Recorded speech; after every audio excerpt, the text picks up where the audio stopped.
Cece. Hey, how are you? Good to see you again. My pleasure. Freak. Great game last night. That's what I do, right? Indeed, have a seat. Pagnotti. How you doing? Thought you'd be selling used cars by now. Funny, comedian. I thought you would have invested in some new clothes, being a team owner and all.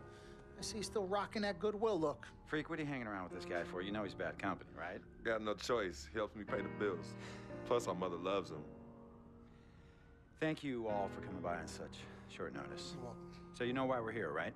Not really. You want to negotiate an extension for Freak, right? Well, since you mentioned it, your client is quickly becoming a liability for this organization. We've already put a plan in place that's going to address all your concerns please, and issues. Let me finish. Thank you. Myself, the front office, and the coaches are not satisfied with the adjustments you've made in your life off the court. I personally warned you about the company you keep, and we're fed up with the late nights and showing up late to shoot-arounds and the bad press and the incident at the nightclub. I told you Vic was going to be your downfall, and I was right. Something has to change now, or we're not going to need your services any longer. If this is about that Twitter stuff, Vic was playing. Okay, it was a joke. It's not about that. It's everything. Like I told you before, Vic is my best friend. I can't just cut him off. He's practically family. Not really. What exactly are you trying to say? I'm not trying to say anything, Dom. I'm saying it. Freak and his friend Vic are a problem for me and this organization.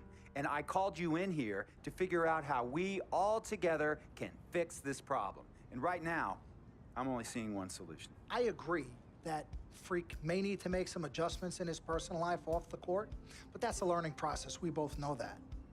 But this almost sounds like a threat. And Dom Pagnotti doesn't take too kindly to threats. Is this a threat? Call it what you will. We all know that Vic is a problem. The only person who doesn't seem to realize that is my brother. I'm sorry, bro, but enough is enough. I don't have a problem with what you're saying. I have a problem with how you're saying it. Now, I know we can come to some understanding without all the ultimatums or threats. Can we all come to a understanding, a compromise? No, no more compromises. I already warned Freak. I told you. Don't be a hero. Cut that zero. It's cut Vic loose, or we trade Freak. It's that simple. Fine, we'll go sign with another team. Good luck with that, Pagnotti. Because of Vic, Freak's reputation precedes him. No, because of Freak's God-given talent, his reputation precedes him. Everybody's been talking. Dom, you know how this works. This is not about you and me and our history. This is about your client. Help him. You talking as if I'm invisible. You talking around me, about me, but not to me. Vic has always had my back. And I've given this team everything I got. I practice hard. I play hard. Yeah, some nights I got it, some nights I don't. Some days I might even show up a little late to shoot-arounds. But every time I'm on that court, I've always given my best.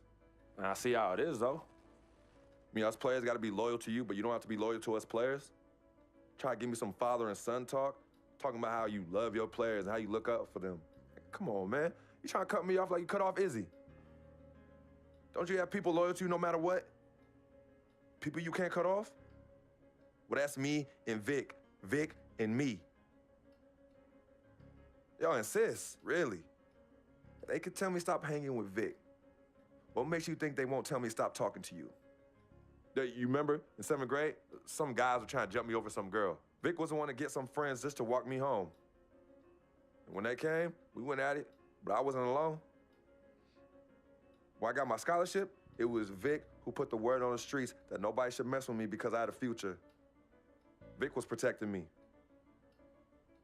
And sir, I know Vic is crazy. But before all the hype and the lights, media, fans, it was just me and Vic. He's always been there. I mean, if y'all don't like that, I don't know what to say. It hurts me to say this, but I see his point. What you don't understand is that the league doesn't have your back anymore. Not like they used to. They try, but it's too much. Social media has changed everything. And this last incident with Vic, that was the final straw. It was a joke. It wasn't funny. You know it wasn't a joke. Vic was defending you, stepping in to protect your honor by attacking another teammate like that.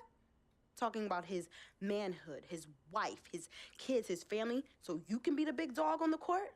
That's uncalled for. And they all know your relationship with Vic, so they think it's coming from you. But that's the media blowing everything out of proportion as usual. It's not just the media. He's attacking other players, other teams. He's out of control. Vic just doesn't know how to behave. We got guys on our squad who don't want to be here because of that beef. There is no place for that kind of inappropriate behavior in this league. If you can't trust your teammates, who can you trust? What Vic is doing isn't right. He's bringing you down, and people can see it.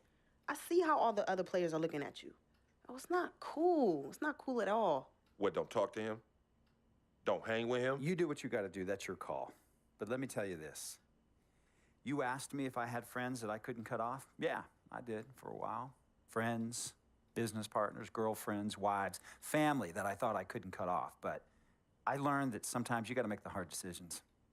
I mean, some of these people, they were just bad for me. They were bringing me down. They weren't making me better. They were good for the time that they were there, but I grew up. Not in age and maturity, but in mind and spirit. I was ready for the next level in my life. And I'll be honest with you, I've been on the receiving end of that. I've been cut off before myself, and yeah, it hurt at the time. But looking back, they were doing the right thing for me. Just don't tell my ex-wife that, Pagnotti. So what's the next move? The next move is Freaks. It always has been. Question is he ready and willing to do what needs to be done?